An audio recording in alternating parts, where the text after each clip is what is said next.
안녕하세요. 세라피나 수녀입니다. 오늘 한국천주교회사 시작하기 계속 잘 들어주셔서 너무 감사합니다. 오늘은 천주께서 보내신 면형사제라는 주제로 우리 김대건 신부님에 관해서 함께 이야기를 해보려고 해요.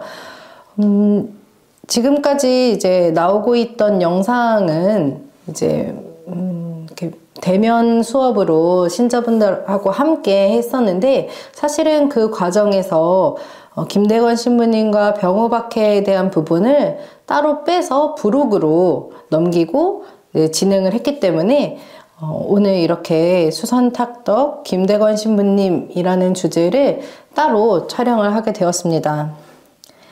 그래서 오늘은 우리가 이제 조선에 첫 번째 사제 바로 김대건 신부님이 계시고, 또 지금 하느님의 종 가경자로서 우리가 시북을 준비하고 있는 두 번째 사제 최양업 토마스 신부님이 있죠.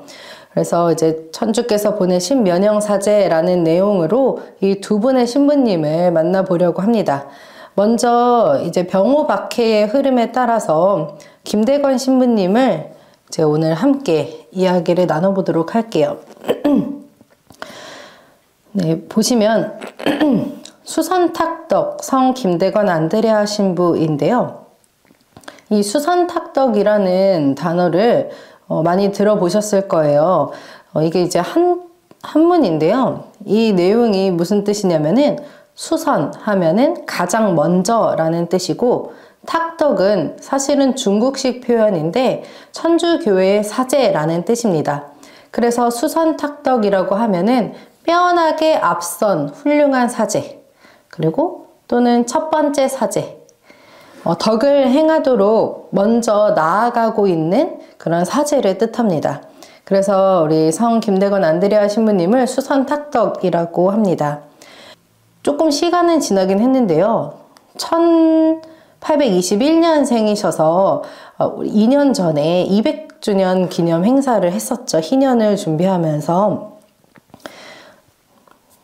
김대건 신부님께서는 1821년 8월 21일생이셔서 굉장히 외우기가 쉬운 생일이죠. 그리고 1846년 9월 16일에 순교를 하셨습니다.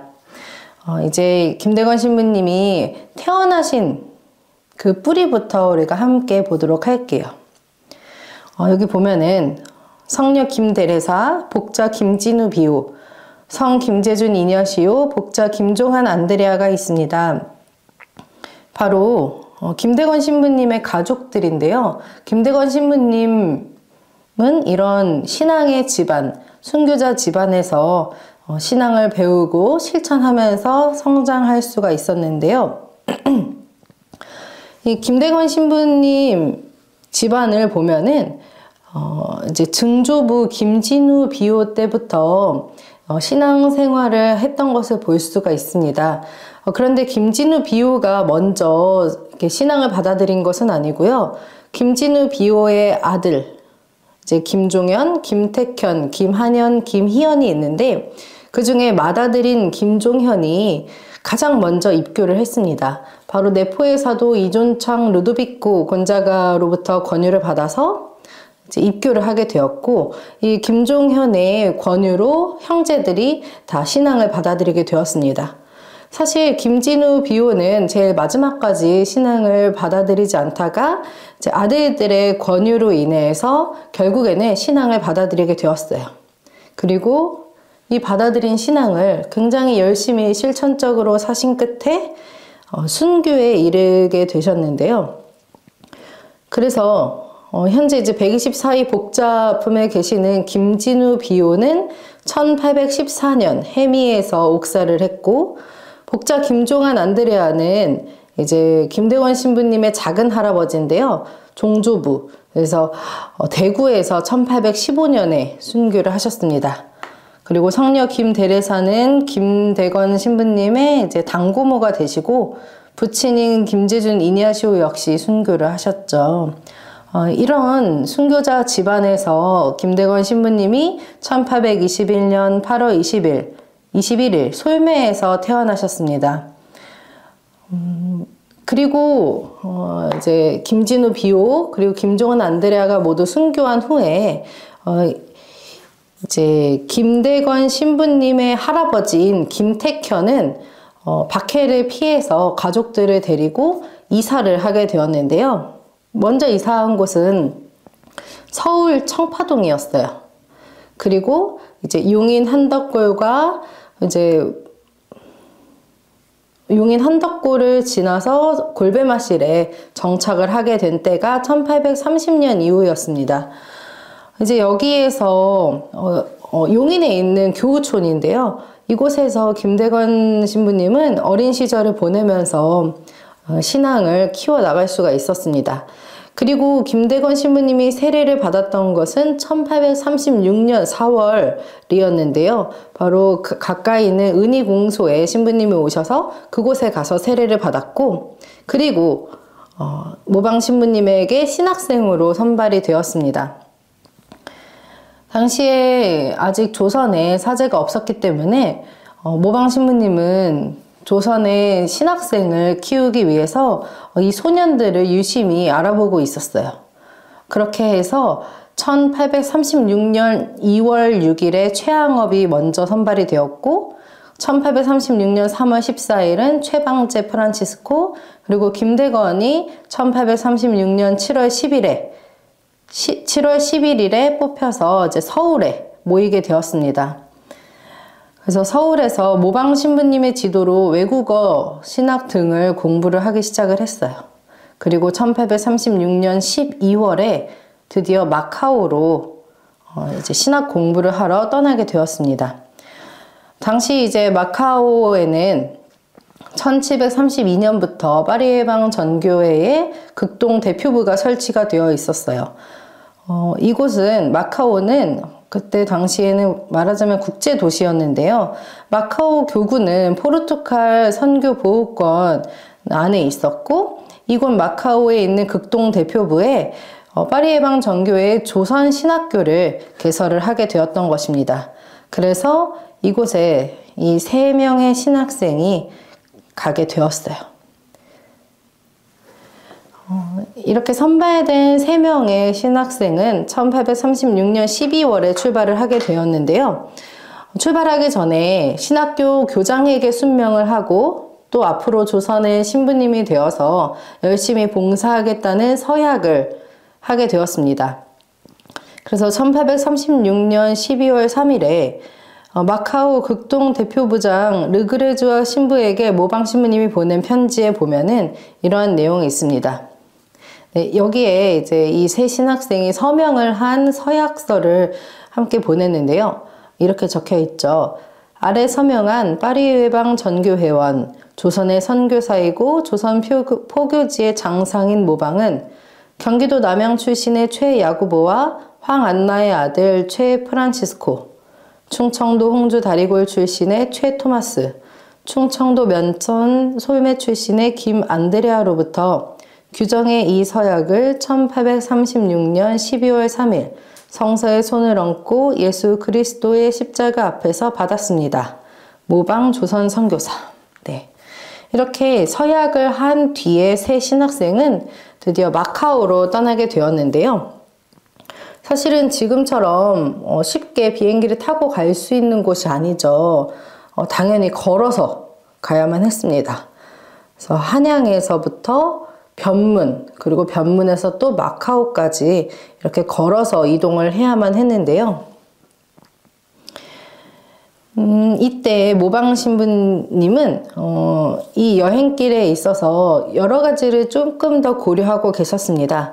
먼저 사실 모방 신부님이 계시던 그 시점에 중국인 유방제 신부님이 또 함께 사목을 하고 있었는데, 이 신부님이 중국으로 다시 돌아가게 되었기 때문에 이 출국하는 그 여행길에 3명의 신학생을 함께 보내게 되었어요.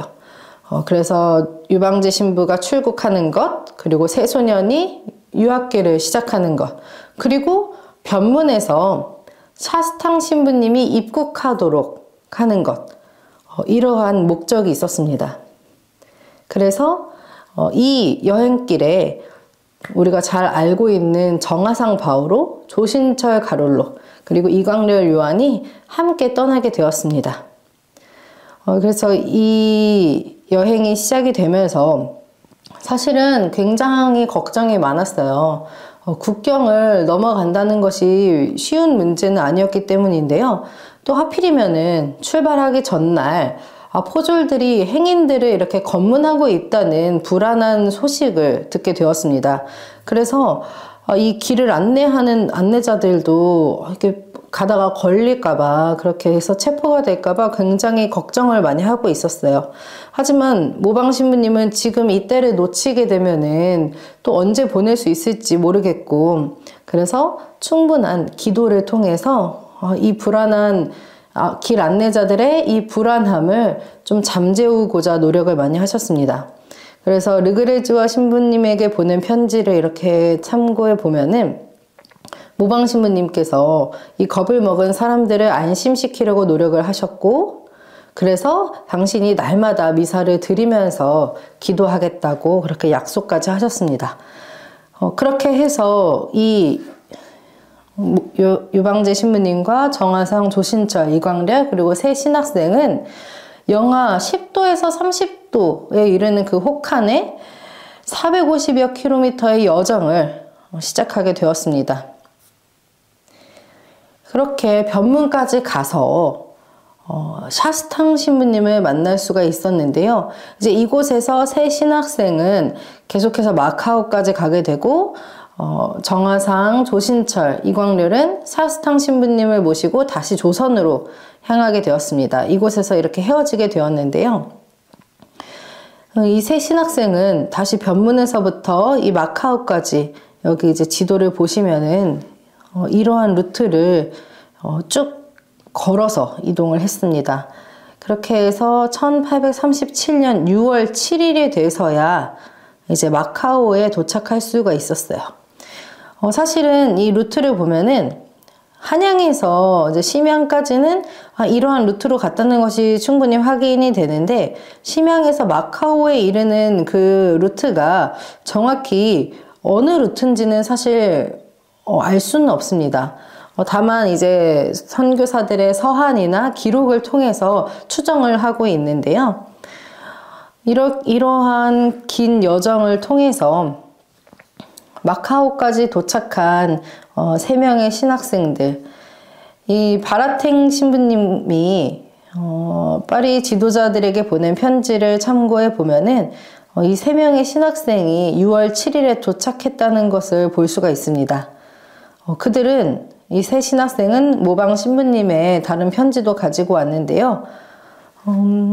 이 바랑탱 신부님이 보시기에 17, 18세의 이 학생들은 놀랄 만큼 순수하고 성실해 보였다고 이렇게 편지로 전하고 있습니다. 당시 마카오 조선 신학교의 초대 교장은 칼르리 신부님이 맡고 있었는데요. 사실은 이게 임시 설치한 신학교이기 때문에 부족하지만 그래도 이곳에서 교육을 시작하게 되었습니다. 그래서 칼르리 신부님을 비롯해서 르그레즈와 신부님, 리브와 신부님, 메스트르 신부님, 또 우리가 또 잘 알고 있는 베르네 신부님, 이제 후에 주교품을 받고 조선의 대목구장으로 이제 일하시게 되죠.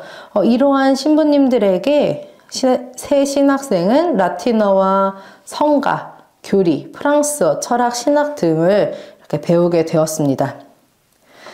근데 이 신학생들이 공부만 한 것이 아니라 또 잡일도 많이 했다고 해요. 아무래도 이제 사람이 많이 없기 때문에 이런 일들을 나눠서 했던 것 같은데, 공부를 하면서도 또 그런 잡일까지 하려니까 너무 힘들었던 것 같아요. 이제 이 신학생들을 교육하던 메스트르 신부님은 1841년 11월 17일 이제 파리예방 전교회 신학교 교장 알브랑 신부님에게 신학생들에 관한 건의를 편지합니다. 학생들에게 지하실이나 주방일을 맡기지 않았으면 좋겠다. 오직 기도와 공부에 전념해서 좋은 사제가 되기를 희망한다. 이러한 편지까지 쓰셨다고 합니다. 이 3명의 조선 신학생들, 이제 신부님들이 보시기에 어땠는지 또한 편지에서 볼 수가 있는데요. 깔리리 신부님이 1837년 10월 6일에 쓴 편지를 보면은 이 3명의 조선 소년들은 훌륭한 사제에게 바람직스러운 것, 신심, 겸손, 면학심, 그리고 선생에 대한 존경 등 모든 면에서 완전하다고 너무나 좋은 평을 하셨습니다. 그리고 그들은 그들을 가르치는 데 위로를 주고 그 수고를 보상해 줄 수 있는 모든 것을 갖추고 있습니다. 라고 흡족해 했다고 합니다. 괜히 너무 뿌듯하고 자랑스럽죠? 아니에요? 맞습니다. 그런데 이 조선 신학생들이 그 시대에 외국에서 공부를 하는 것이 얼마나 힘들었겠어요. 그때 당시에 이제 풍토병이 굉장히 위험했습니다. 지금처럼 의학도 좀 이렇게 발달되지 않은 그런 때에 특히 외국에서 생활하다 보면은 그 나라 풍토병에 걸리기가 너무 쉬웠는데요. 그래서 1837년 11월 27일 이 세 신학생 중에 한 명, 최방제 프란치스코가 위열병에 걸려서 죽게 되었습니다. 풍토병이 굉장히 위험했는데요. 우리 조선 초대 대묵구장인 브리기에르 주교님 기억하시죠? 브리기에르 주교님도 풍토병으로 조선에 입국하지 못하고 돌아가셨고 또 조선에 입국했던 그리고 조선에서 활동을 하셨던 선교사들 페레올 주교님이나 메스트르 신부님, 장수 랑드르 조안노 신부님들 많은 신부님들이 조선에서도 풍토병으로 이렇게 사망하게 되셨어요. 사실 김대건도 신학생 시절에 마카오에서 유학을 하면서 건강이 그렇게 좋지 못했다는 기록이 참 많이 나옵니다. 그렇게 해서 최방제 프란치스코 3명의 신학생 중에서도 가장 좋은 평을 받고 있던 많은 선교사들의 기대를 한 몸에 받고 있던 최방제 프란치스코가 열병으로 인해서 마카오에서 죽게 되었습니다. 이 최방제 프란치스코는 최한지 야고보와 황안나의 자녀들 중에 막내였고요. 충청도 홍주 출생으로 최양업 신부님과는 친척 관계였습니다. 최방제 프란치스코에게는 동정 생활을 하는 누나가 있었고 또 그의 큰형과 둘째 형도 굉장히 신심이 뛰어나서 병인 박해 때에 순교를 하셨어요. 최방제 프란치스코가 이제 1837년 10월 무렵에 이제 열병에 걸렸는데 그 병이 낫지 못하고 악화되면서 이제 11월 27일에 선종을 하게 되었습니다. 최방제 신학생에 대한 칼르리 신부님의 서한을 보면은 그가 어떠한 임종을 맞이했는지를 이렇게 상세하게 볼 수가 있는데요. 이제 선교사들이 최방제 신학생을 굉장히 이렇게 기대하고 또 촉망하던 그런 신학생이었던 이유는 굉장히 그의 신심이 매우 뛰어났기 때문이었던 것 같아요. 거기에 이런 기록이 있습니다. 최방제는 자기 병을 두려움 없이 받아들였습니다. 오히려 그는 흔히 있는 것처럼 임종에 대한 잘못된 판단에서 마지막 성사를 받지 못할까 그것이 걱정되어서 도움을 청했고 그런 위험이 다가오자 성사를 아주 열심히 받았다고 합니다. 성사를 받은 후에 깔레리 신부님은 울지 않을 수가 없었대요. 최방제는 신부님의 손을 잡고 감사합니다 신부님 이렇게 말하면서 십자고상에다 입을 대고 착한 예수, 착한 천주 열심히 이 말을 되풀이했다고 합니다. 그리고 그는 마카오에서 선종을 하게 되었어요. 다른 두 신학생이 굉장히 마음이 아팠을 것 같아요. 함께 이렇게 공부를 하면서 사제가 되기를 희망했을 텐데 먼저 떠나보내야 하는 그런 신학생 그럼에도 불구하고 김대건과 최양업은 계속해서 신학 공부를 하면서 최방제의 목까지 더 열심히 해나가게 되었습니다. 이 마카오에서 있는 동안에 마카오에만 머물렀던 것이 아니라 또 필리핀, 마닐라, 롤론보이로도 피신을 하게 되었는데요. 그때가 1839년 4월 무렵이었습니다. 사실 이 기간은, 이 시기가 제1차 아편 전쟁이 있었던 시기예요. 그리고 필리핀은 스페인 선교 보호권에 있었기 때문에 마카오는 포르투갈 선교 보호권이었고, 그래서 사실은 파리해방 전교회하고는 조금 마찰이 있기도 했습니다. 그래서 이 마카오에 계속 있는 것이 아무래도 좀 불안하기도 하고 이러한 소유에 휘말릴까 두려운 그런 것도 있었죠. 그래서 필리핀 마닐라로 피신을 하게 되었습니다. 스페인 선교 보호권에 있던 필리핀은 파리해방 전교회는 비교적 호의적이었기 때문에 신부님들은 롤론보이 인근에 있는 도미니코스도원 농장을 물색해 두었고, 이제 신학생들은 그곳으로 가서 7개월 동안 생활을 하게 되었습니다.